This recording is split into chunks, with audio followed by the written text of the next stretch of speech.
Hi everyone, Heather here with PersephoneReturns.com, and I am back again with Robert Phoenix. Hello, Robert. Hi, Heather. Hi. And so today we're going to be talking again about the lunar month ahead and this big new moon solar eclipse that's happening for the final time in Leo for the next, we're not going to have a new moon north node solar eclipse like this for another 19 years.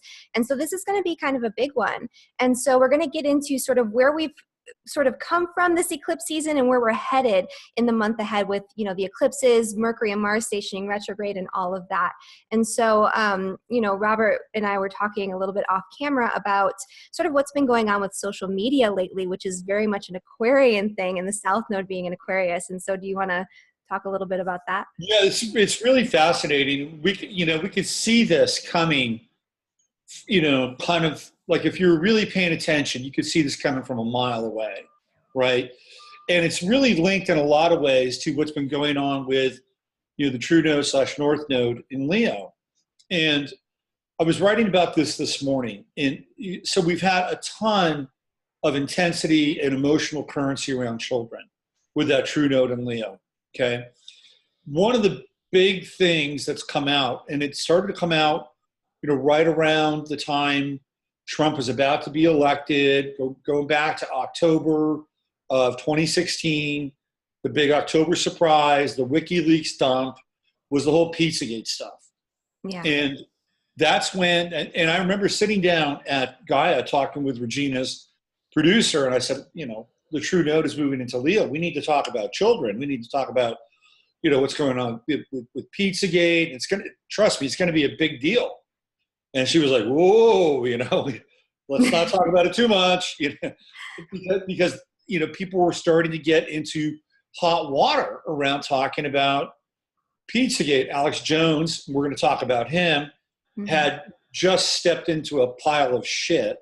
I mean, he was literally set up when he was going through the whole Pizzagate material. And he's been set up a few times on InfoWars. And then they had this really weird kind of, I think it was a false flag where this guy came up to Comet Ping Pong Pizza, and he brought a gun. You remember that whole thing? Yeah, absolutely. Yeah, I mean, the whole thing was just so bizarre. Again, you drop down, you look at the connections with the guy. The guy's father is a politician. I mean, the whole thing was just totally weird. And then there was a lawyer who was somehow there, out of the blue, lives in New Jersey, but decided to go to Comet Ping Pong that day. And he got on Alex's show and he busted Alex's chops, right? Yeah. And Alex had to almost do kind of a public recanting of his position around this. But it all started then, and it's been continuing to, snowball, whether it's been children and child trafficking or, the kids down at the border, separate from their parents. We've had a ton of what I call emotional currency with children. And then the latest took place probably about 3 weeks ago when there was a director by the name of James Gunn. And James Gunn produced or directed the Guardians of the Galaxy series. Okay. Big time director, right? Big time director. And he I think he did that, was it Super 8?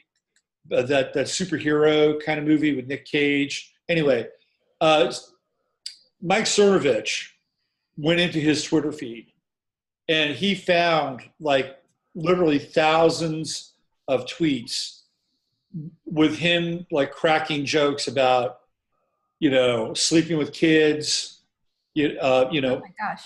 Yeah, I mean, one or two, it's like, okay, you got a weird, dark sense of humor. You kind of got on the edge. But this guy had a freaking resume, right? Like a lifelong resume of really deplorable tweets about kids. Oh, wow. And that came to the surface in Disney, which, thinks it still stands for family and kids, but really doesn't. They cut James Gunn loose. They said, you're done. We can't have you. So his Twitter feed caught up with him because clearly it was very theoretically contrary to Disney's programming and mission.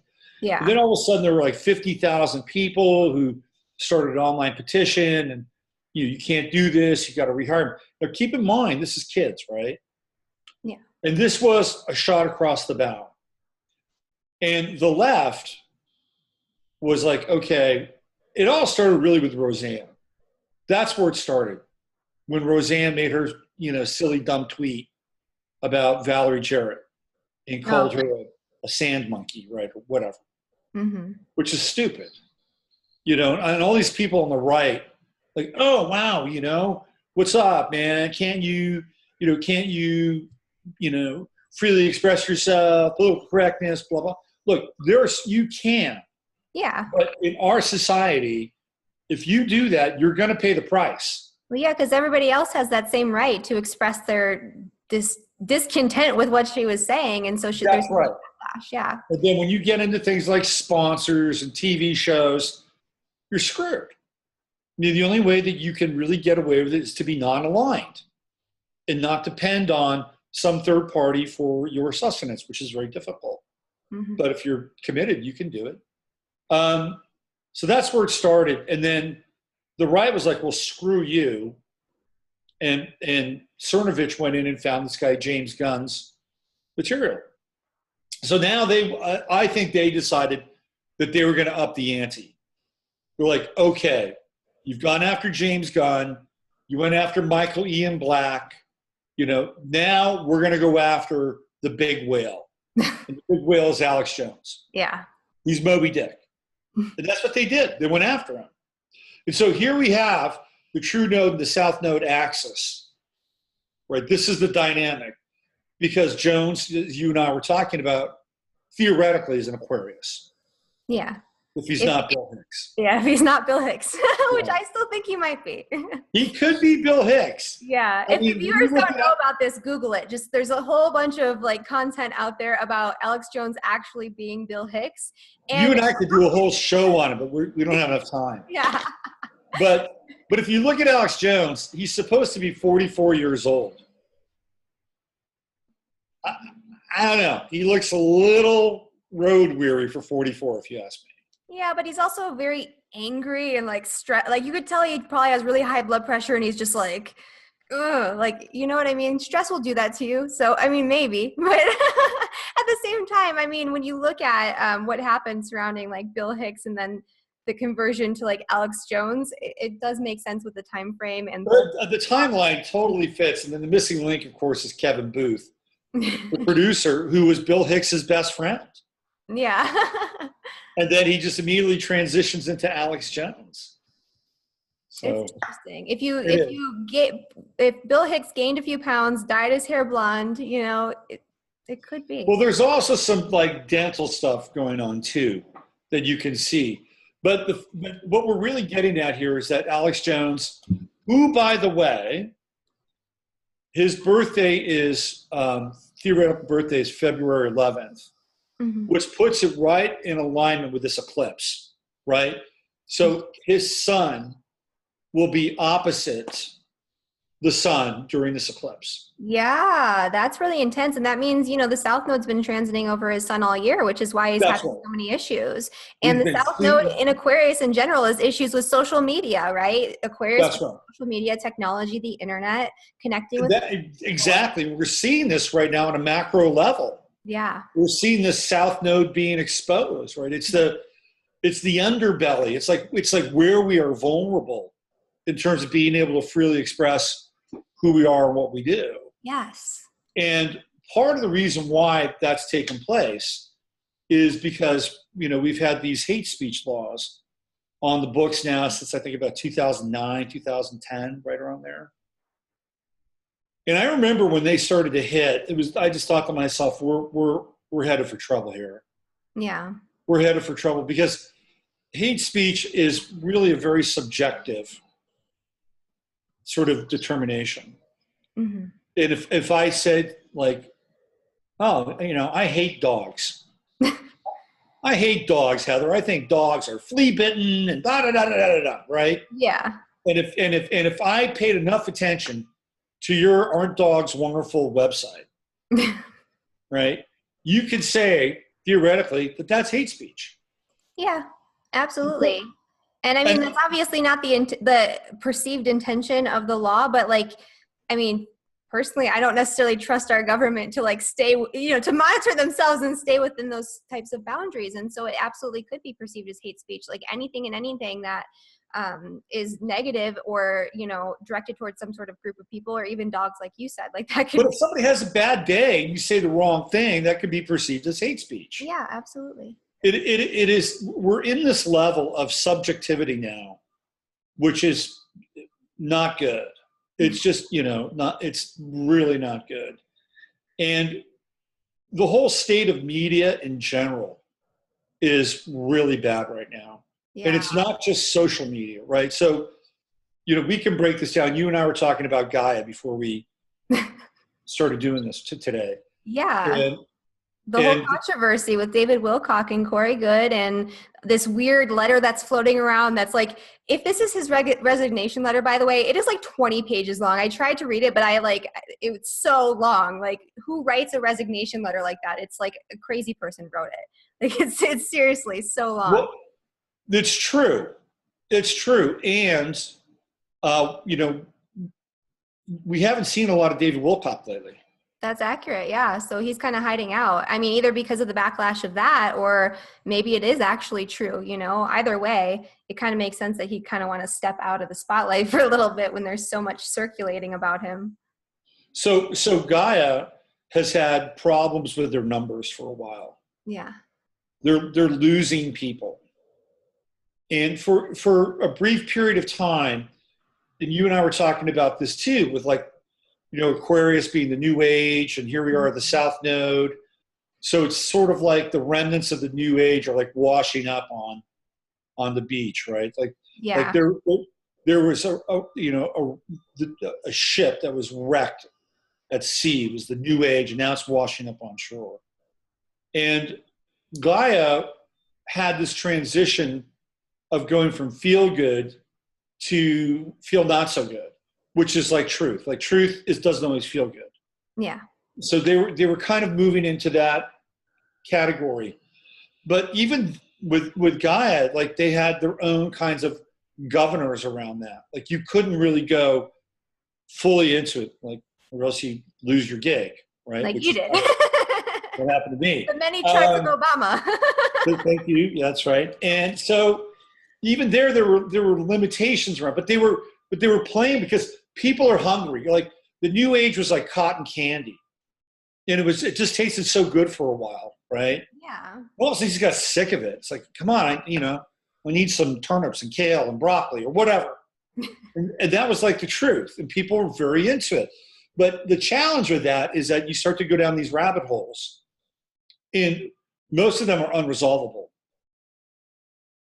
So people were getting tired of, I think, taking a pickaxe and going down. And not only that, but Gaia was losing a lot of eyeballs to YouTube. Yeah. I mean, there's a lot of really great free content for like seeking the truth, and like all of the things that they are trying to put on Gaia, you can very easily find very similar content all over YouTube. Like it's like that's right. That type of content. So you just have to dig, know where to find it. And, so that was also contributing to their descent in terms of numbers. Mm-hmm. But I'm not there, but I can only imagine. So what Gaia had to do is they had to create something unique and specific, right? Unique content. Mm-hmm. And that's when Corey Good was born. Interesting. So they had something that they could build on, and people would say, oh, I want to be part of this, I want to be part of this. It's an ongoing story. It's like an echo in some ways of the QAnon stuff, disclosure. It's all kind of like entangled together. And this is all that South Node Aquarius kind of moment in time. Yeah, so they're in trouble and they're having issues. And and going back to the social media part of it too, it's not just like Gaia on these new age platforms and all that. Facebook, ever since, even before they banned Alex Jones and all that, they were starting to have issues with their stock prices dropping because of all the censorship and what they're doing, to combat hate speech and to change the algorithms and all of that. And I heard, like, after they let Alex Jones, go and cut him off of the social media platform, that their stock actually plummeted like a couple billion right after that. And so people are actually trying to leave Facebook, and they're leaving in droves. And even for me, I have, you know, a small business that I run, and I have like 8,000 followers on Facebook on my business page. And I'm thinking about leaving because Facebook, when I wanted to change my page name for my business page, they asked me for my personal tax returns. They asked me to send them my tax returns so that way they could change the name of my business on my Facebook page. I was pretty livid about that and got into a pretty heated debate with their customer service representatives. They eventually backed down, but they still want some sort of official documentation from me with my either employee identification number or social security number on it, which is not something that I want linked to my Facebook account. And there are very many reasons why you wouldn't want that linked to your Facebook account. So, absolutely. Yeah. Well, not only that, they want banking information now. Yeah. And at some point, you know, I think the apple is already poisoned, right? Yeah. But yeah, people are leaving Facebook, and millennials, the younger millennials, Gen Z, they don't go to Facebook. No, they don't. It's like my group of millennials that are still on there, but barely, right? People are barely. Are sick of it. The demographic of Facebook, and God bless them, I love them, you know, tend to be women from about 45 to about 70. Really? That is the bulk of the demographic for Facebook. That's interesting, because it used to be like college students that were in my age group, because it came out when I started college, and only college students were allowed to be on Facebook. You had to have a college ID. So it was very much like a hub for young people who are of a certain age and who are of a certain like education level, right? Or a certain privilege level, or whatever you want to call that. But it was like very specific at the beginning. That's interesting that it's like the opposite now. It's yeah, absolutely. And they're having problems. YouTube is also having issues. Yeah. Even though they have. So YouTube wants to become paid TV. That's what they want to become. YouTube wants to be able to charge you $30 a month. Well, they have people making content for free that are either not. But here's what they want. They want to get like cable content. They're already doing it. They have YouTube TV, right? Yeah. So you're seeing YouTube want to become kind of more of a traditional media provider. That's like the whole point of YouTube, is that it's not that, right? We have enough of that.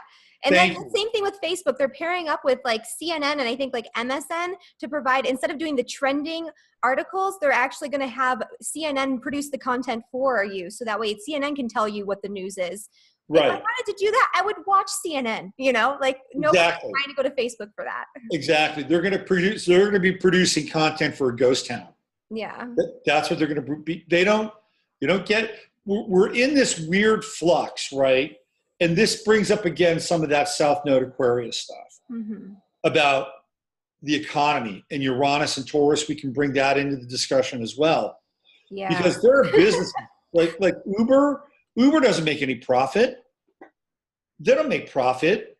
Like Uber has, you know, what they're banking on is the fact that they're going to innovate, and then 10 years from now, their innovations are going to be profitable, right?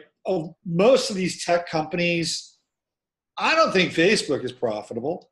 I don't think they're profitable at all. I mean, they're probably getting a huge amount of money from DARPA and the NSA so they can get in and get all this information because, well, DARPA built Facebook anyway. But we're looking at this weird time where like actual money and profitability is really sketchy. Super, and we're watching people cut their cable cord. They're not in, you know. So what is cable doing? You know, what is Netflix doing? Well, they're trying to get people to create original content like YouTube. Yeah. Right? So everybody's confused. Like these models are all jumbled, and this is all South Node Aquarius stuff. Yeah. And so the media path is becoming very, very blurry. And again, if it's tied to economy and profitability, like a lot of these other ventures are, you know, we're just in this realm of like continued over speculation. That somewhere down the line, this thing's going to turn a profit, and that's why people are investing in it, because clearly it's not the here and now. So we're in a real cultural flux. Yeah. I think the real issue is that the internet itself is becoming more and more centralized. And so there are actually some huge movements to decentralize the internet. And there's actually a new form of internet that's being created that my friend, a mutual friend of ours that you know, was talking to me about the other day, where it's going to be coming out actually sometime shortly after these eclipses, where it's like a decentralized internet. I can't remember what it's called. It's like the DNet or something like that, or something along those lines. But it's a decentralized internet. Everything is peer-to-peer. It's peer-to-peer music sharing, peer-to-peer videos, peer-to-peer everything, and there's no web hosting. So you don't, because that always kind of bothered me. I'm like, who am I paying for? Like, why do you own this website? I don't get it. Like, that's the thing that kind of bothers me, is like the web hosting thing. I mean, it's not that expensive, but it's like, I don't understand it, right? And so this is kind of like the internet being reborn, fresh start, you know, clean slate. It's the Wild West again. So if this actually happens, I feel like a lot of people, especially maybe in our circles, you know, in particular, would be interested in actually jumping on board with this. Right. So just for people who don't understand it, basically what happens is that every computer has a client on it, and every computer basically becomes a node in a network. Yeah. And that network is a decentralized network. So there's no starting point, there's no end point. It's all connected to basically a series of permissions. And those permissions are based on sharing, right? Sharing data, sharing space, sharing bytes. You know, it's the I don't know if you ever watch the HBO series Silicon Valley. You ever watch that? No. It's very funny. But it's what they talk about in Silicon Valley. And it's this whole idea that there is no internet. Yeah. And yet everything is the internet. And I think it'd be great. I mean, you have to like have a series of protocols where, you know, this whole notion of a firewall and protection, and because you're basically sharing your computer with the rest of the world. Yeah. That's what happens. And you're kind of doing it anyway. In some ways, right? Yeah. you may as well, you know, see if you can evolve into something interesting. But I wanted to get back to this other piece around like this, the true node in Leo and the south node in Aquarius, then we'll jump into the eclipse. Yeah. But one of the things that you and I were talking about was this process of egoification. Okay, yeah. And how, like, there's this information coming out now about QAnon. And that there seems to be some real like smoking gun evidence of the people who are running the Q program. And this guy, Isaac Green from Anti-School, just did a webcast on it, a YouTube on it. And if you look at all the energy that was put into this QAnon, like people were like, and not just anybody, we're talking moms and dads and kids, and they're showing up at Trump rallies with Q t-shirts on. It's a really big deal. Yeah. And these people are waking up, which is good in its own right, right?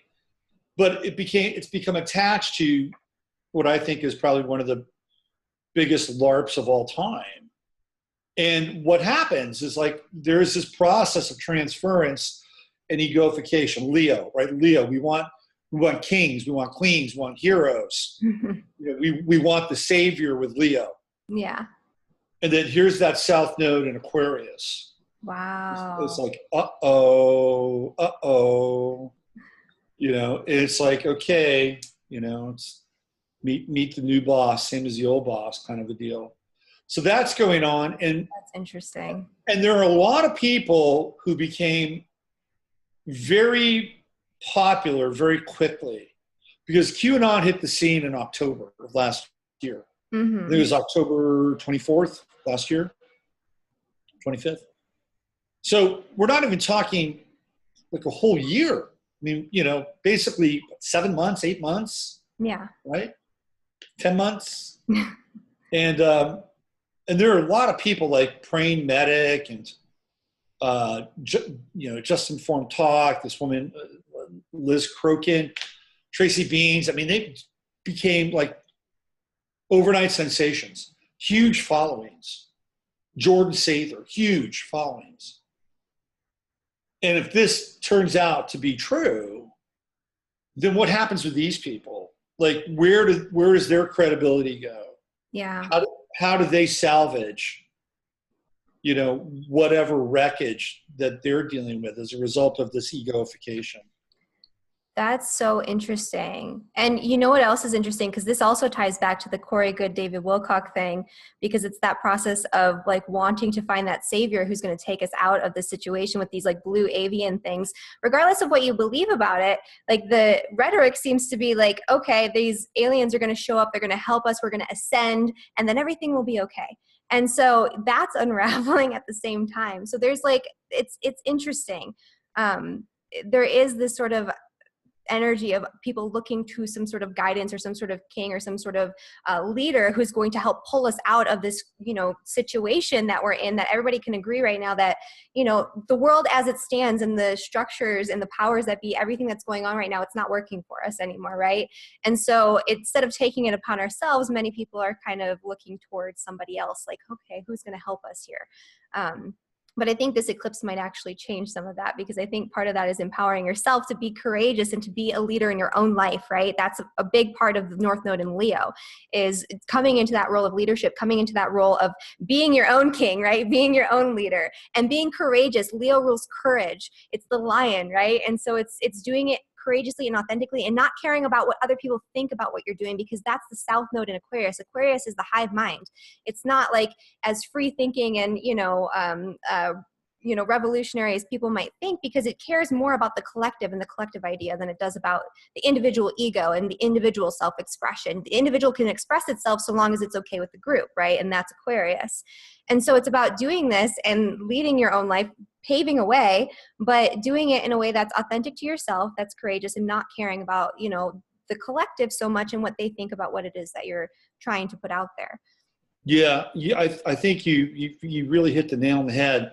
Aquarius is such a paradoxical sign in that it wants to be a real individual, yeah, but at the same time wants to be part of something bigger than itself. And that's where it gets into kind of this self-destructive modality, because there is a self-destruct button inside of Aquarius, right? Like if it gets too close to being part of this collective, it'll go all Uranian. Say, well, I don't really want to be a part of the collective. I want to be an individual. Yeah. Right? If it goes too far into the individual, no, I don't want to be an individual. I want to be more part of the collective. Yeah. and I love Aquarius. Don't get me wrong. It's a fascinating sign. But it's one of those things that's, the sun's in its fall in Aquarius, right? I mean, it's in its fall. Yeah, right? It doesn't do so well there. Yeah, so this is going to be a very interesting time. And I think a lot of unmasking is going to take place. Mm-hmm. So let's talk about these three eclipses. Let's go back to the first one. Okay. So that we had on the 12th. That first one was the one that was at 20 degrees in Cancer, and that was sort of the precursor to the eclipses that are going to be happening on that Cancer Capricorn axis, especially in 2019. And so, yeah, that one was kind of a big one. And what you predicted was that Trump would have a hard time with this. And like around that eclipse, like almost, I think to the day, even like that week, there were protests in London when he was visiting England. And so he couldn't even go there, or he chose not to go there, supposedly. And so that was something that came to fruition. So I thought that was really interesting, actually.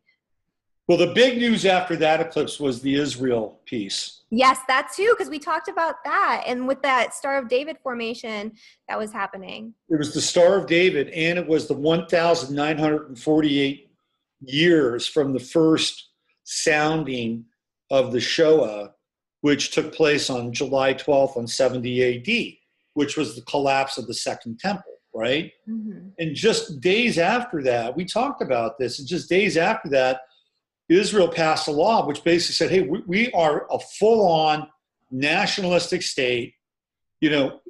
For all intents and purposes, they declared that they're a fascistic government, and that they don't have to recognize the rights of any group. Wow. And that came out like just days after that. It's like, holy smokes.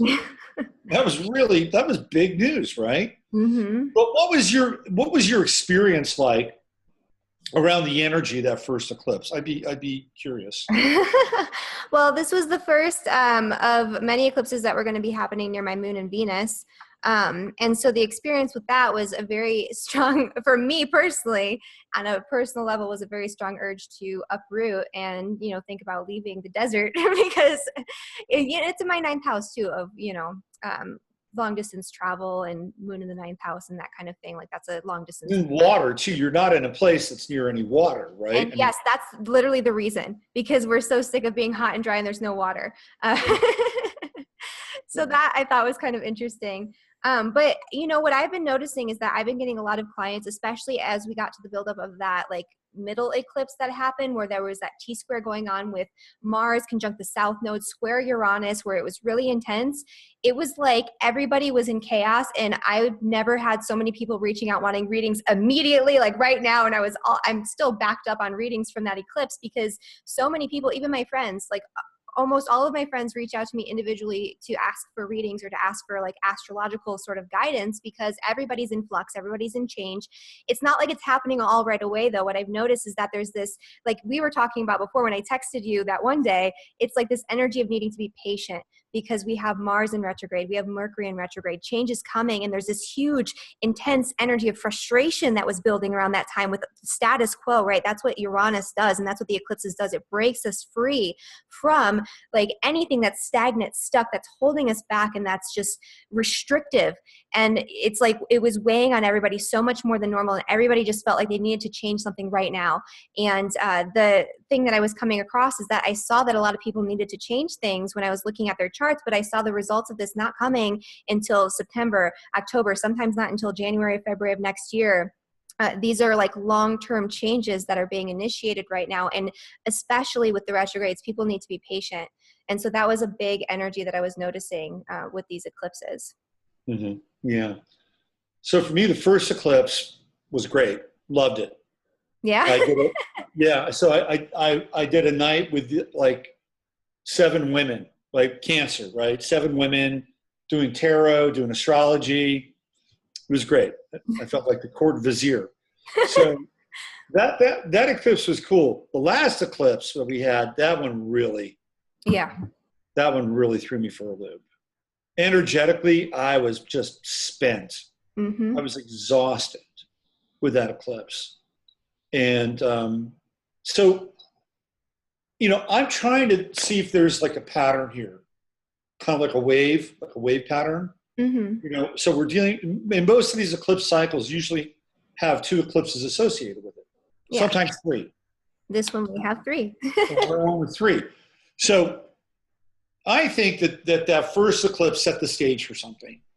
Yes. I think it set the stage for something very long term, especially because it was like that first eclipse in a long series of eclipses on that axis. So right. I think the results are going to come like much later, but that one did feel good. You're right. It was like good. Like I had all these revelations about things, but it was like, it felt really good.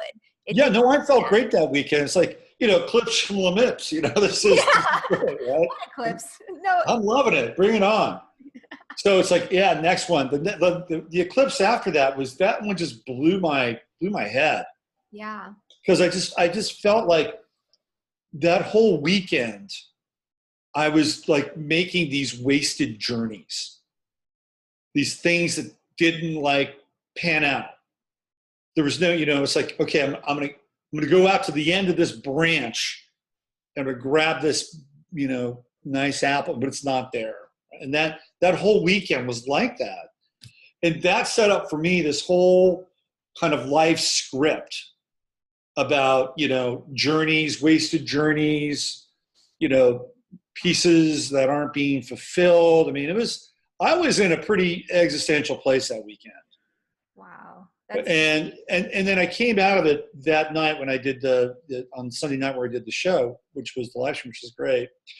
So I felt like that second eclipse for me was about some level of deconstruction. Mm-hmm. Is that something that you experienced with that eclipse to some degree? Absolutely. It was like a deconstruction, a letting go, like a breaking down of like old paradigms. And it was also like how you were saying the wasted journeys thing. I didn't even think about that, but that it was my experience also. So I think you're definitely onto something with that. It was like I had all these big plans and great ideas and I started moving in these directions and I was like, a week later, I'm like, I can't, this is not working, right? All these things that I was moving into, even very literally, my husband and I, you know, Matt, we went on a journey to Flagstaff to like go on all these hikes and stuff with the dogs. And it like did not pan out. It was like a whole waste of a day that we drove all the way out there for like literally no reason. It was very literal. Yeah, I think Mercury retrograde in Leo had something to do with that. Yeah. It was definitely kind of in that mix. Okay, so if we look at that first eclipse as kind of setting the stage, there's, you know, I like to think of that first eclipse of being Cancerian womb-like in some ways. It was like an incubator for something. It felt very incubational, absolutely. And then the second phase is like, you know, it's ripping open. Right? Get out of here, enough, you know. So now we've got this third stage, which could theoretically be about some level of integration. That's what I think. I think it's an integration, but also a reset because this is the last eclipse in Leo. We've been having, if you think about it, we've been having all these eclipses in Leo and we've been starting all these things and having these big transformative experiences, moving in new directions, especially if you have this triggering important points in your chart, as I have. And so it's like moving in a new direction. But when you're talking about the North Node is like obsession. It's like getting really excited and jumping in too hard, too fast, because this is something you've never done before and you don't know how to regulate the energy.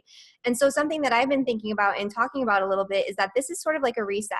If you've gone way too hard, way too fast, and you've overdone it in this area that's being affected by the eclipse, now is a time when you're going to have that moment of like, it's going to come back at you and you need to do something. You need to, you know, again, that's the deconstruction part of it as well. But yeah, so it's like integrating what you've done so far and all of the change that you've made and all this transformation. But at the same time, it's looking at like, okay, where did I take it a little too far, right? Where has this gone overboard in one way or another? Because that's Leo in general is dramatic, you know, over the top, and the North Node is going to amplify that times like 20. Yeah, absolutely.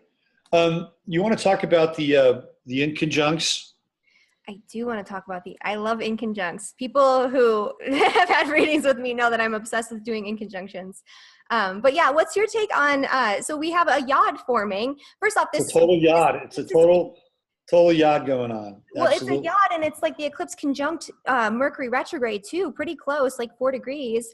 And then we have this intense yod with Pluto and Neptune. Pluto and Neptune is the strongest. And Pluto in a yod or in an inconjunction is super intense because when you think about Pluto in an inconjunctions, what I found, I don't know if you find something similar, is that it's either an overexpression of the energy of the planet or a repression of the energy of the planet. And if you're repressing the energy of that planet, when it's activated, it explodes out of you. And so when you think about Pluto, it's over concern with power and control, over concern with certainty and wanting to figure out what's going to happen next, wanting to figure out everybody's like psychology and like learning about them on that psychological level so you can put them in this like little box so you can figure out what their motivations are, right? So you can figure out how to use, you know, your power and their power in a way that's beneficial to you. And a lot of the Pluto in conjunction people that I work with, they have a difficulty with uncertainty and a difficulty with surrendering and letting go of that need for certainty. And I think that that's what people are going to be struggling with because this is a reset and a new beginning, but people want to know what's going to happen next and they're not going to be able to know that. And that's going to cause a lot of distress for a lot of people. And it's more so than normal because there's this like psychological and emotional like attachment to the way you want things to turn out. And it's really intense right now. And I'm feeling that with my clients for sure. And I've been, you know, trying to let go and dealing with that as well. And so I think that that's going to be a hallmark on an individual level of the eclipse. But I'm interested to hear what you think about that and then the collective level, because you're much better with like the mundane astrology than I am. Well, I think you're right. You know, I love inconjuncts too. And for me, the inconjunct represents a mystery. Like, how do these two planets, you know, or these two signs relate when they don't relate at all? Exactly, yeah. And I find that to be kind of a fascinating sort of exploration and journey from one point to the other. And I've often associated it in conjunct with being similar to a lunar aspect in some ways. And there are other astrologers who may disagree with that, but this is just my take on it. Mm-hmm. And it's almost like it's like being out in the night or in the woods during a new moon and it's dark. And you've got to get from one point to another, and you don't really know how to get there in some ways. Yeah. But you've got to put one foot in front of the other, right? And you have to trust your instinct and your intuition to move into areas that you're uncomfortable with. Yes. Yes. So it's, one of the metaphors that I like to use for the inconjunct is from that movie, The X-Men, where Professor X sits in that like hub. Have you seen the movie? He sits in this hub and he puts this giant hat on with all these electrodes, and he gets to like see what all the mutants in the world are doing. But in order to get to where he's sitting, you've got to come to the edge of like the X-Men's like basement, right? Where this thing is. And you have to literally step out onto air. And the little metal platform comes out. And you make another step and another little metal platform. So to me, that's like the inconjunct. You have to step off into air. Mm-hmm. And every step is, and then you get to the other side. It's like, wow, this is interesting. And, it's like eureka, I've kind of found something. But it's not easy. It is. A lot of people don't make that journey with an inconjunct. No, they don't. And I get two types of clients with the inconjunctions. Clients that have been able to work with that energy and use the talents and to integrate those two energies that don't necessarily connect well. And then others who don't even realize that they have these patterns that they're holding on to.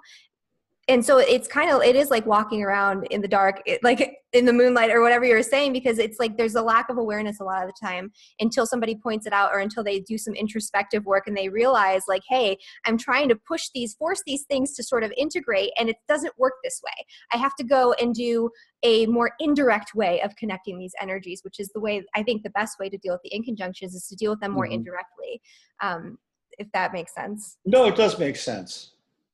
Does make sense. It's like if you want to become a good cook, maybe learn how to paint or something like that. Yeah, or like food photography. Food photography, photos of beautiful food. I don't know, something, but yeah, or just eat food and taste it, and then you'll learn how to cook from that. Right?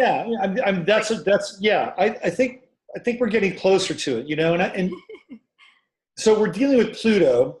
Yes, and Neptune, which is Neptune.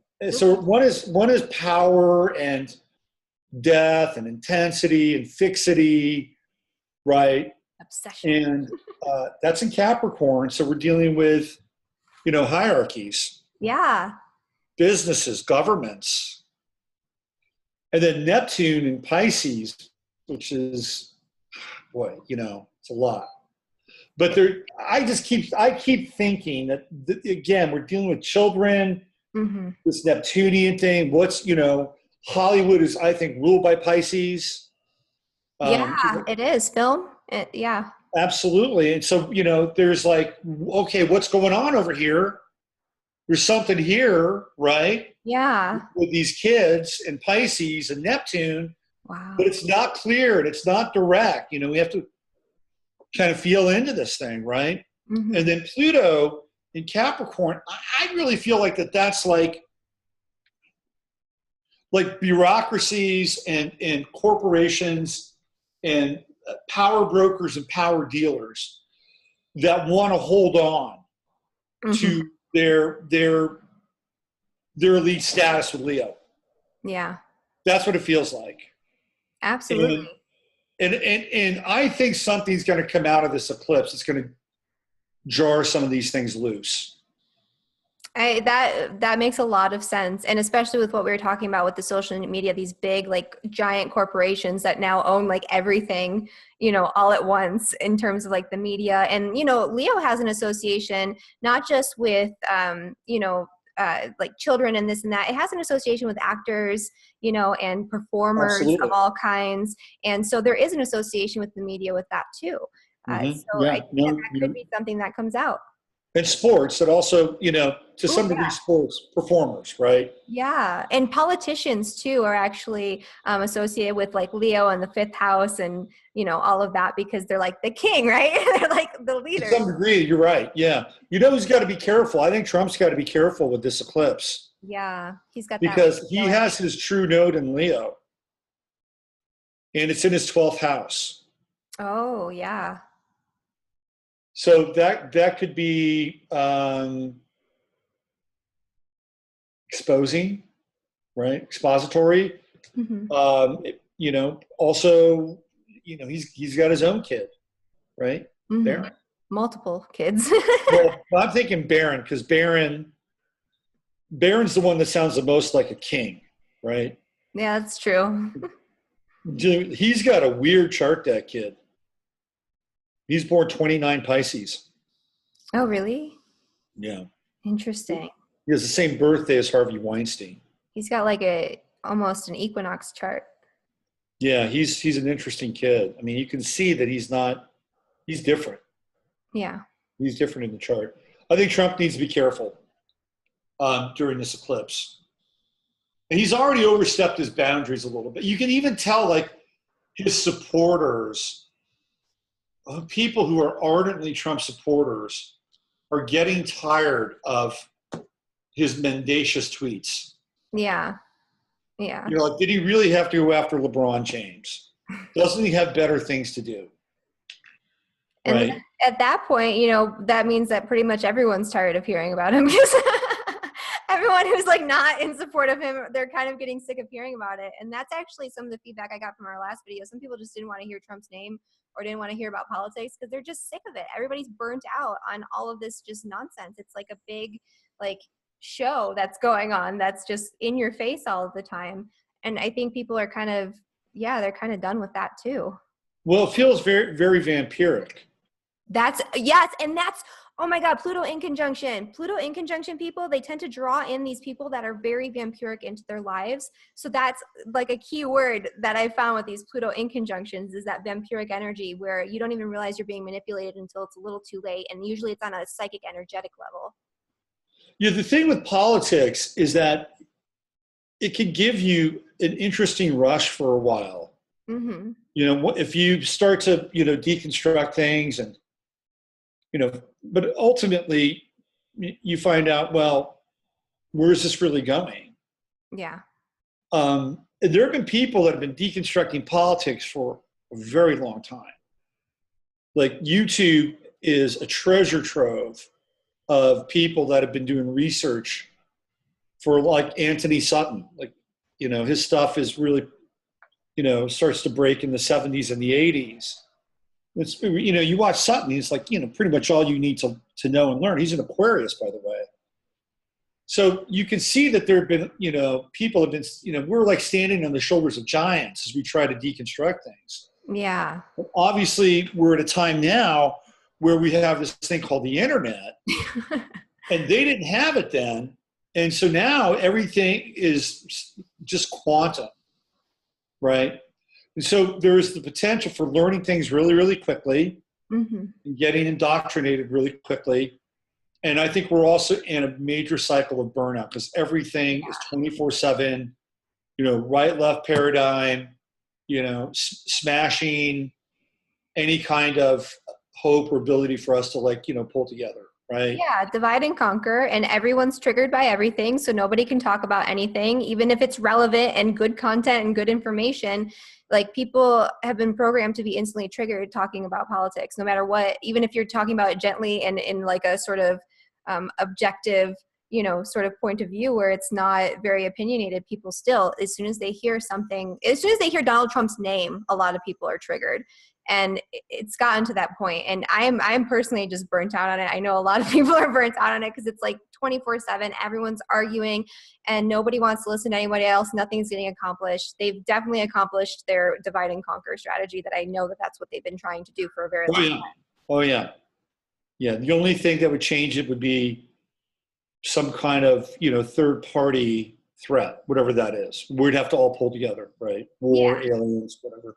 Did you want to talk about this training center that they found in New Mexico. Did you want to talk about that? Yeah, that's interesting. Let's talk about that. And then let's lead into Mercury stationing direct, because I looked up some stuff about that, and Mars stationing direct and some of the other stuff that's going on this month. But yeah, like it's interesting because that training center or that like compound in New Mexico it just came out yesterday, right? Am I wrong about that? Oh, that's 2 days ago. Yeah. 2 days ago, and we're on the precipice of this huge like solar lunar eclipse new moon with this really intense yod that we were just talking about in Leo, which rules children. And this comes out that there are these children that are being starved and abused in this compound in Mexico. And yeah. Well, it's not just because they wanted to take kids out and starve and abuse them. These apparently were like hardcore radical Muslims. And I'm not I don't peddle Islamophobia, it's like, whatever, they're going to practice what they practice. It's not my religion. Right. Then again, not most religions aren't my religion anyway. Yeah. For me, the hang up is the Sharia law thing. If you're going to be in a country, boom, it's their law, their country. Right. You basically drop your Sharia law because of where you are. That's just me. Mm-hmm. Right? If you're going to be there, whatever, it doesn't matter. Noahide law, Sharia law, frickin' gypsy law, you're in a country. Practice the law of that country. Right? Bottom line. You get the benefits from that country, you may as well practice the law there. So these guys were hardcore radical Muslims, and they were training their kids to be, quote unquote, soldiers. Some people might call them terrorists, right? That's what was going on there. So maybe this leads into this kind of Pluto-Neptune in conjunct with the real stuff. It's like, no, well, how did they get there? And where did they get the money? And who's funding them, right? I mean, there's a rabbit hole there. And so what were they trying to, pull off here?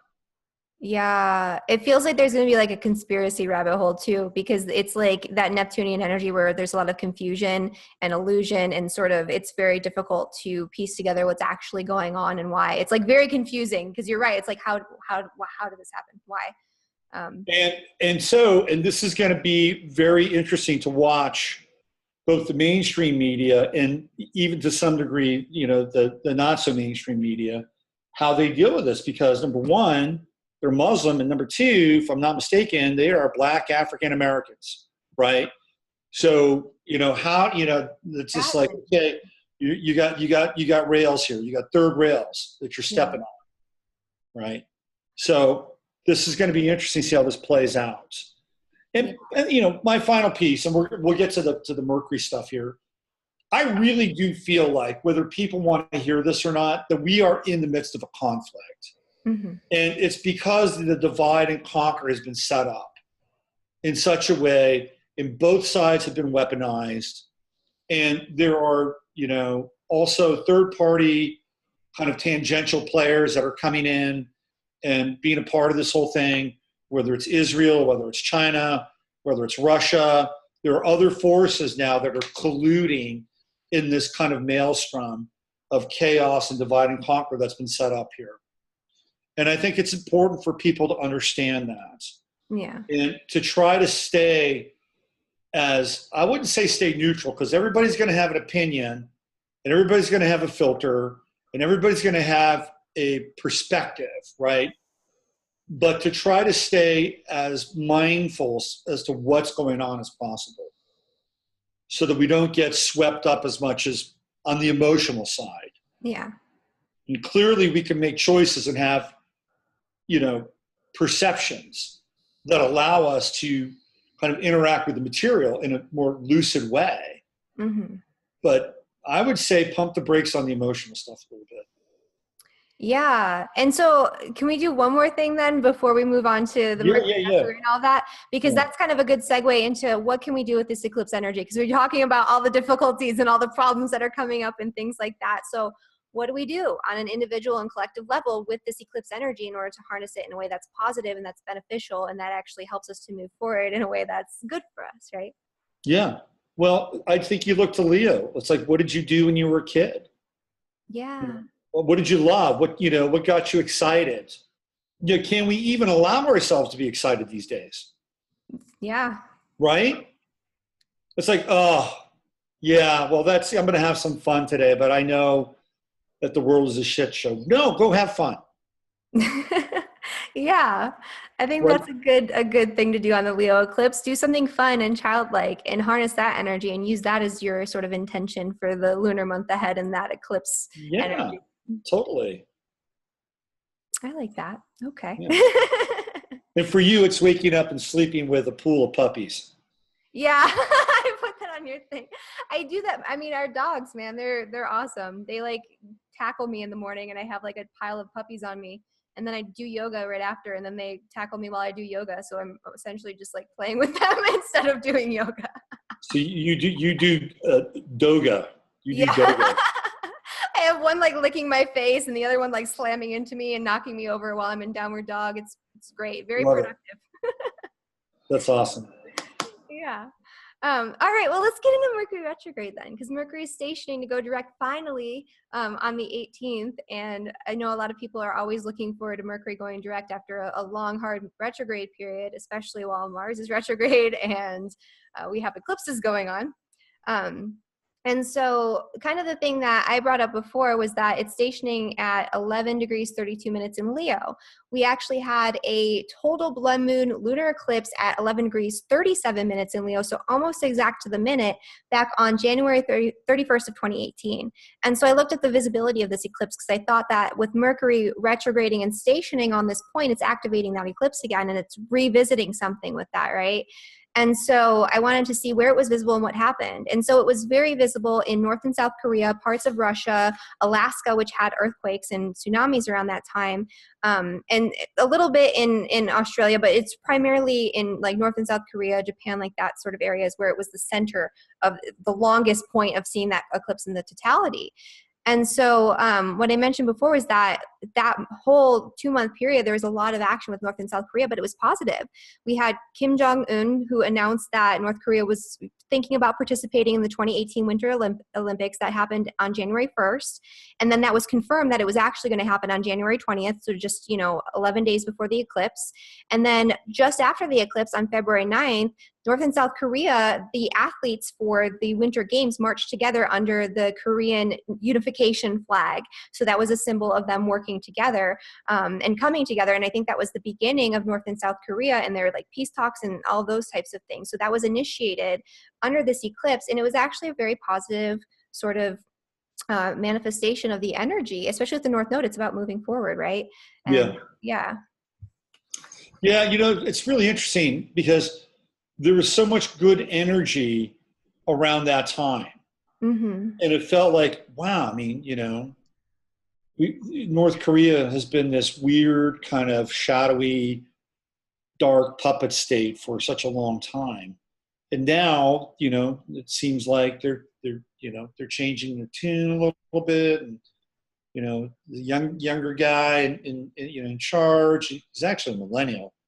And, let's make a, reunification process start to happen. And then, Trump goes to Indonesia, right, and meets with Kim Jong-un. And now all that momentum has gone away. Yeah. Now they're talking about more sanctions. And I mean, I don't know how many more sanctions they can put on them. Apparently, North Korea is not denuclearizing. They're still building ICBMs.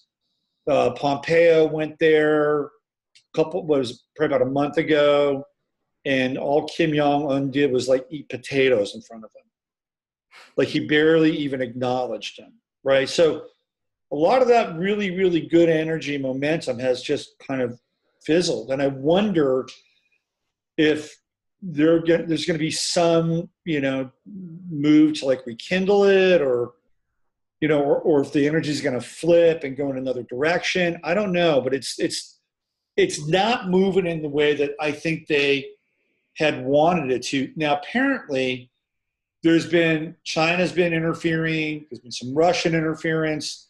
and maybe even some interference inside the CIA who hate Trump. Mm-hmm. So maybe that's why some of this stuff has gone sideways or even retrograde.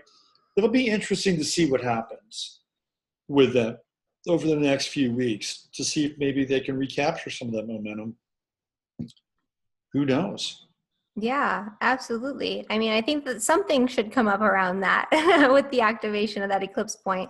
And I mean, some of the other players too, in terms of like who saw the eclipse in the totality, I mean, there could be sort of something that was maybe initiated around that time that never came to fruition, and maybe it'll come back out and come back around. So, you know, there could be events in Australia, there could be events in Russia involving Russia, China, Japan. Who else was involved in that? I mean, Alaska had it in the totality, parts of Canada. So like that whole sort of region there. I mean, there could be stuff that comes back around that we didn't even know about the first time that maybe was going on behind the scenes. Absolutely. Absolutely. And then there's also the potential for some physical stuff too. Yeah. In terms of tectonic shifts and ring of fire and all that. That's true too. Hopefully that's not what happens, but No, we never want that. yeah, but so Mercury stations to go direct on the 18th. So that's good news for everybody who has been having a lot of Mercury retrograde difficulties. You can start signing contracts. Well, maybe not yet. Mars is still retrograde, but you can start thinking about it and getting your ducks in a row and moving forward, you know, with certain things. And there's going to be some forward momentum, I think, this month, especially with this solar eclipse and this like reset going on. And then Mars will be stationing too to go direct. But before that happens, Jupiter will try Neptune exact for the final time. What are your thoughts about that? Well, you know, I think that's one of those energies that can be like, if you're not paying attention, you might miss it.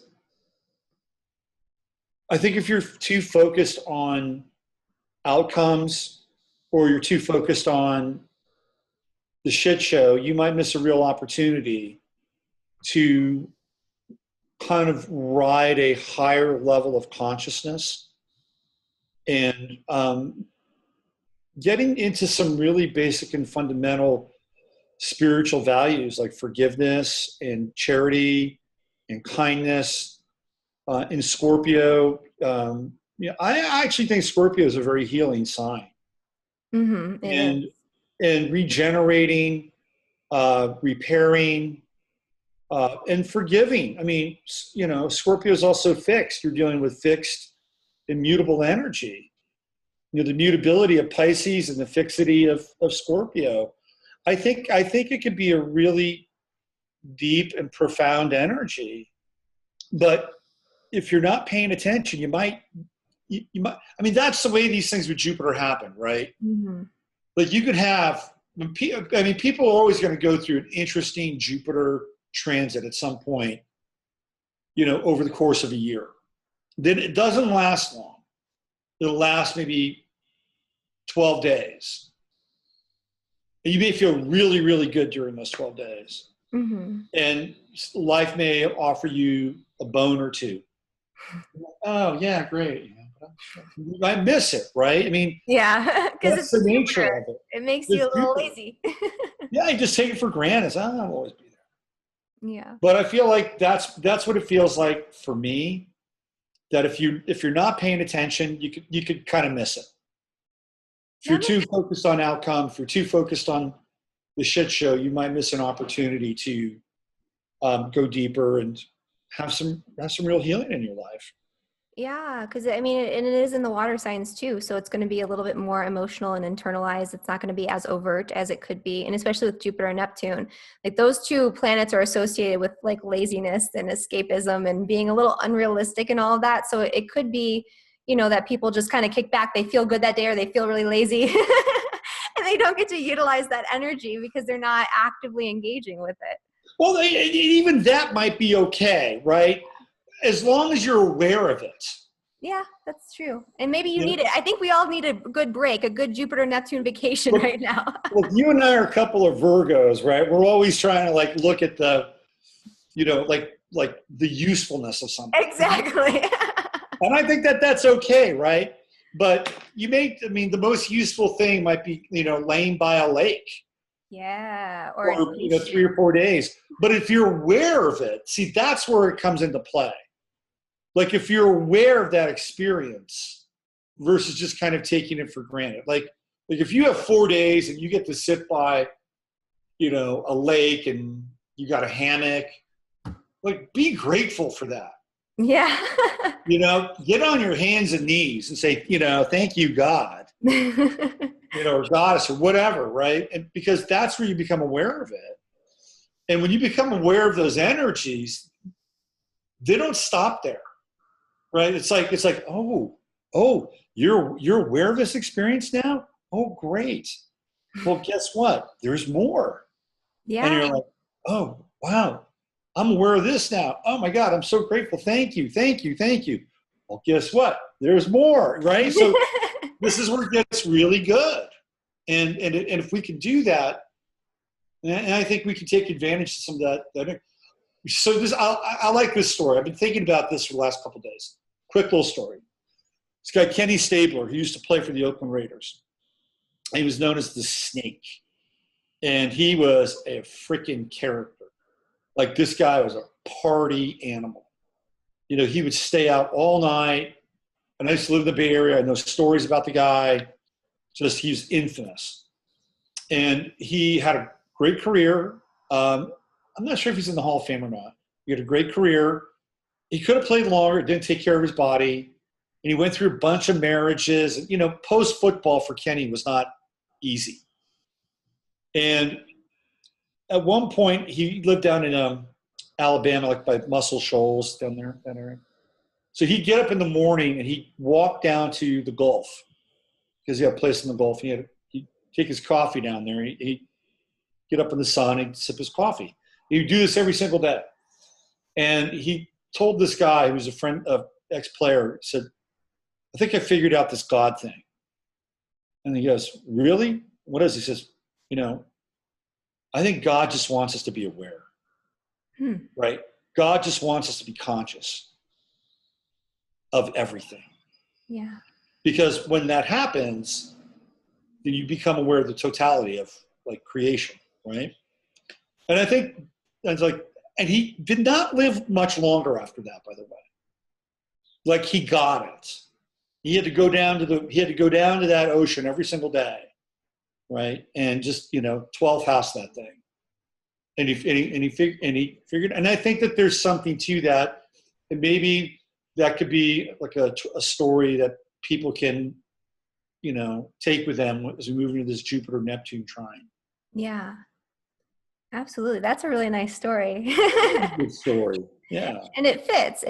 So that makes a lot of sense. So Jupiter trine Neptune, take some time for yourself, separate yourself, do some contemplation, pay attention to dreams, messages, like things like that, impressions that you get, because that's, very Neptunian. Maybe do something creative with your time on that day. I mean, or that week, really. I mean, that's going to be a strong influence for at least that whole week, if not a little bit longer. So I think that's really nice. So yeah, Jupiter is trining Neptune. That's on the 19th, which is the day after Mercury stations direct. So maybe that's like, okay, Mercury is direct now. It's a relief. Let's just relax. Yeah. Yeah. So that's going on. And then the last big thing that's really happening this month is that Mars, actually there's a couple things, but we'll focus on Mars stationing to go direct. It's stationing to go direct at 28 degrees in Capricorn.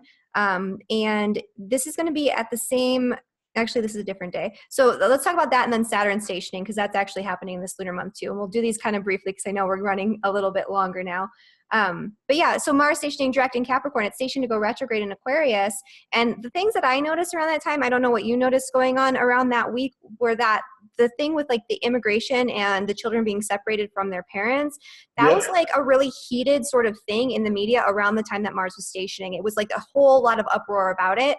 And then after Mars started moving full force retrograde, we didn't really hear so much about that anymore. People like moved on to something else.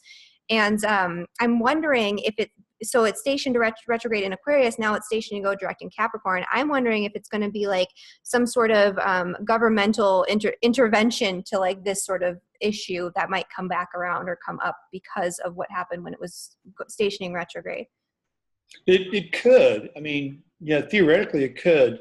That was such a fascinating period. I mean, people got radical, right? It was like, let's get radical.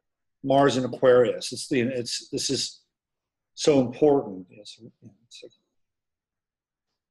And then as it went backwards, it was like, well, the energy just went away from it. Yeah, it's like it fizzled out. On to something else. It's just one of those, weird cycles that we seem to be in with this Mars retrograde, like this Isaac Cappy guy. Mars went retrograde right over his Mercury in his chart. And then this is the guy that came out with the Spielberg stuff. And it's all third-hand material, right? He did not sleep with Steven Spielberg when he was 5 years old. Like, he is not an experiencer or a victim. He got turned on to the dark side of Hollywood through Seth Green, who was his friend. And Seth Green made a lot of offhand comments about children because they would hang out a lot. And you look at Seth Green and his wife Claire's Instagram and stuff, it's creepy. It's like typical Hollywood creepy shit. Yeah. But that's when Isaac Cappy blew up. It was when Mars went over it was the beginning of it, the precursor of it. It went over his Mercury, which is at 9 degrees Aquarius. And that's a classic example of somebody sprouting out of nowhere like a freaking mushroom, right, due to astrology. Yeah. We could make a case. We could build a case on that guy alone. Yeah. So I don't know where this is going to go at 28 degrees Capricorn. It's right at the end of Capricorn. It feels more, to me, it feels like more of, I don't know, an attack or kind of, aggression towards the government. That's what it feels like. Mm-hmm. It feels aggressive, right? And it picks up momentum in Aquarius. And so we're going to revisit that point at 9 degrees again with the kids again. Mm-hmm. So that'll be interesting to keep an eye on. Yeah, definitely. Especially when it comes back around. That'll probably come back around. That's going to come back around at the end of the Mars retrograde shadow. So that'd be like October 9th is when it's going to hit that 9 degrees again. So that is probably when that's going to come back around. So you bring up a really good point here about the midterms. Because the midterm, so when Trump was elected, Mars was at 29 Aquarius. So we're coming up on the Mars return of the midterms, right, of the election, right around the midterms. It won't be exact, but it's going to be close. Mm-hmm. So that brings up a lot of energy, right? We're coming into this really intense electional cycle. And if you think things are hot now, if you think things are divide and conquer now, when you and I get back together in September or October, mm-hmm. we'll have a lot to talk about. Yeah, absolutely. So that'll be kind of an interesting thing to look out for. And then this month too, there's one last thing I'd like to end on because I think this is a positive thing. Okay, I'm going to give you one. There's one other piece here we haven't talked about. I just got to slip it in. Okay. Apparently, and this might actually work on your end. Your idea about the government doing something. Apparently, Trump's trump card around the midterms is he's going to bring the troops home from Afghanistan. That's what I've heard. Really? That's what I've heard. Interesting. That it's going to be a big deal. And if that happens, then he'll be almost canonized as being the president that ended the Afghan war, or you know what I mean. And this started right after 9/11, like less than a month after 9/11, we were in Afghanistan. So that'll be interesting to watch. Yeah, it'll be 7 years anniversary of the Saturn first quarter square of Saturn since 9/11. Yeah. Or no, that's not right. I'm thinking 2011. It's 17 years. Jesus. It's been a while. It's been way long. That's insanity. So anyway, that could be Mars direct. Okay. Yeah. So file that away. Okay, what were you going to say? So the last thing that's going to be happening this lunar month that I think is really interesting is that Saturn on September 6th, which is my birthday, Saturn's going to station to go direct at 2 degrees in Capricorn, and Mercury at that time will be forming actually a grand trine with Uranus and Saturn, because Uranus and Saturn will be hitting its closest point to that trine. Right. It has been already there, but that's when it's going to be hitting that closest point to making an exact trine. It doesn't come exact to the minute, but it comes exact by degree. And Mercury is going to come and form a grand trine at the same time that Saturn is stationing to go direct. And I see this as being something that's quite positive in the earth signs, especially because this is going to bring, I think, physical manifestation of something good, hopefully, especially with Saturn being so strong, and Saturn rules like the physical and the boundaries between the non-physical and physical realm. It takes everything that's non-physical and puts it into reality. And so, yeah, I'm interested to see if you have any thoughts on that. Mercury becomes like to me, Mercury plays a real hermetic role in that relationship, right? And Mercury, is the messenger of the gods and travels between worlds. Mm-hmm. And so in this trine, Mercury becomes the activator and the traveler, the messenger between Uranus and Saturn, which is the old and the new, right? Something interesting, slightly radical, evolutionary, revolutionary, Uranian. Then we have Saturn, and Mercury plays this role. It like negotiates between these two perspectives, and I think it's pretty cool. So it's being able to kind of move between things that you've done in the past and things that have worked, and trying things that are new and different and integrating them. A lot of baby boomers are going through this Saturn-Uranus opposition, right?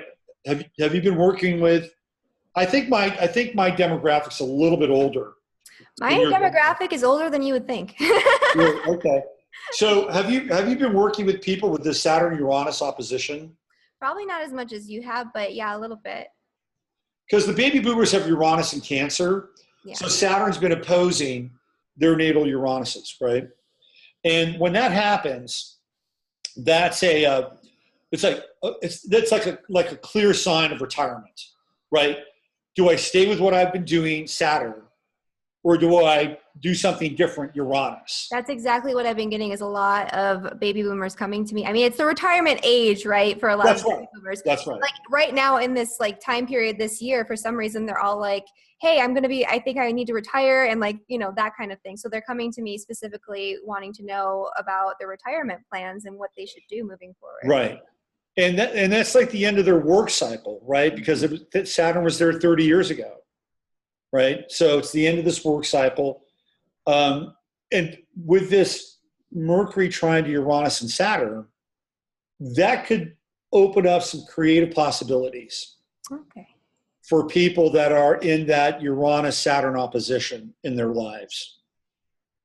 And it's difficult to watch people have to work longer than they should or need to, right? Exactly, yeah. That's the hard part, because everybody wants to retire, but they don't feel like they can, and everybody's nervous. So they're going between this Uranus wanting to rebel and break free, and this Saturn of like having to stick to their responsibilities.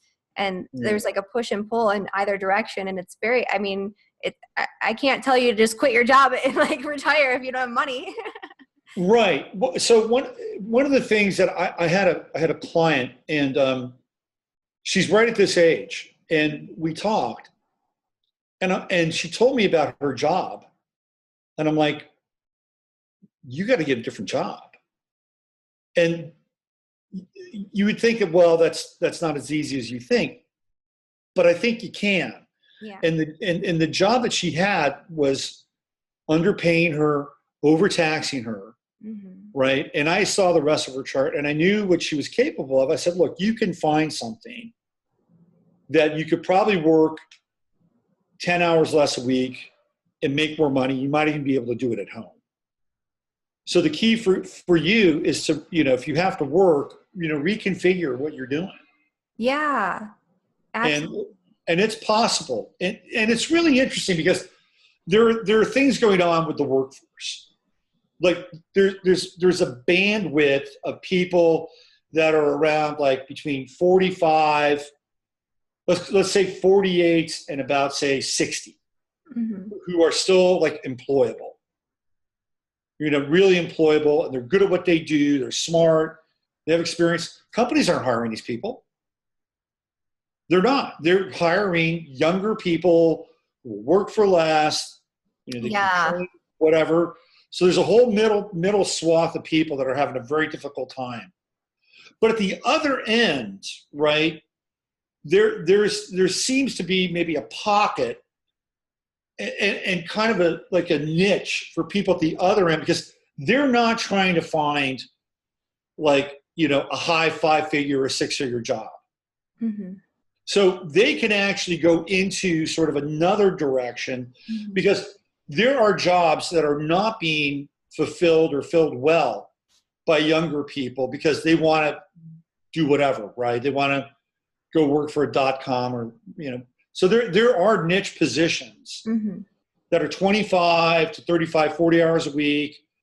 Maybe you work for a rental car agency and you do customer service at home, right? Yeah, doing something more independent. That's Uranus moving into Taurus too. That's a lot of people are looking at doing something more independently, even if they are within the corporate world. So that would be perfect. And this is not a niche, by the way, that like the 48 to maybe 58, 60 people want to fill. They still feel like I want to contribute. Yeah. I know I've got like another really good run in me, right? So they're not always going to be like going after those gigs. And then the millennials will want to try to get into, whatever, the .com world, whatever they're doing, right? Education, government. So I feel like there's some openings there for people in that range, in that zone. So don't give up hope if you're going through that Saturn Uranus opposition. Don't feel like you're trapped, because you're not. Yeah, that's one of the things too that a few of my clients, I've kind of advised them to do, is to do something a little bit more independent, right? And that way they don't feel like they're toiling away, and it's like a precursor to retirement. It's like gently easing yourself into it. That's right. My mom is an example of that. She's a boomer and she just went down to half-time at her job. That's a really good solution. She's still bringing in money. She's collecting Social Security at the same time, while she's working part-time, so she can do both. And so that is a way that she's still getting a little extra money coming in, but she's working only part-time. I think it's like less than half-time that she's working now. Yeah. So I think that this Mercury trine, Saturn trine, Uranus can be really good for people if they're looking to solve some of those issues. Absolutely. Okay, good. I like that. That's good news. And I like that. That's a really good time for some sort of material manifestation. If you want to change something for the long term, if you've been planning something during this Mercury retrograde that you want to sort of actually move forward with, and you want to make a major change, but a change that's going to stabilize you and provide a solid foundation for you moving forward, that's the energy of Mercury, Uranus, Saturn in the earth signs, right? And so this would be a time for you to kind of move forward with something. It's going to be a dark moon at that time too, but you can initiate and sort of, that's a good time to launch something or launch into a new plan. Absolutely. Yeah, absolutely. Cool. Well, do you have anything else you want to? No, I think we picked the meat off this chicken, right? There's no meat left on these bones. I think we did it. Yeah, we were very thorough. This was a very thorough investigation. We went longer too. I mean, this is an hour 42, right? Basically. Well, we deconstructed the eclipses from last time, and we went into it. So we did a lot in a short amount of time, if you really think about it. Here, pat yourself on the back. Yeah, good job. All right, listen, thank you for being here and watching our video. And we do this roughly once a month, and maybe more in the future, if popular demand continues to surge and rise for our videos. Yeah. But Heather, thanks again. You're great. You're terrific. I brag about you all the time. Heather and I met on Facebook, and I just reached out to her one day. And ironically, she said, "Hey, I've always wanted to study with you." I'm like, wow, cool. Okay, so then Heather became like my top-rated student, and a smashing success story. And I'm so proud of her. And she's become an amazing astrologer. And I'm just thrilled to be able to do this with you, and connect at this level. So you can find her over on Facebook. You want to talk about your pages on Facebook? My Facebook page is in transition. It's Persephone Returns / Astrology with Heather, because they won't let me change it without my tax ID. And my YouTube channel, Beyond Astrology with Heather. And obviously you can find Robert at robertphoenix.com. I don't know whose channel you're watching this on, so it just kind of depends. But yeah, you can find us both on YouTube. Just search us, and we're all over the place. And thank you so much, Robert. I am so glad that we were able to do this. And I love doing this with you every month. It's kind of like back when we were in Austin and we got to meet each month and talk about astrology, except now we're sharing that conversation with like thousands. Oh, I know. Yeah, it's good. We get to share it with the world now. Yeah. So, hey, stay cool out there in Arizona. All right. Thank you. Okay. Bye. We'll see you next time.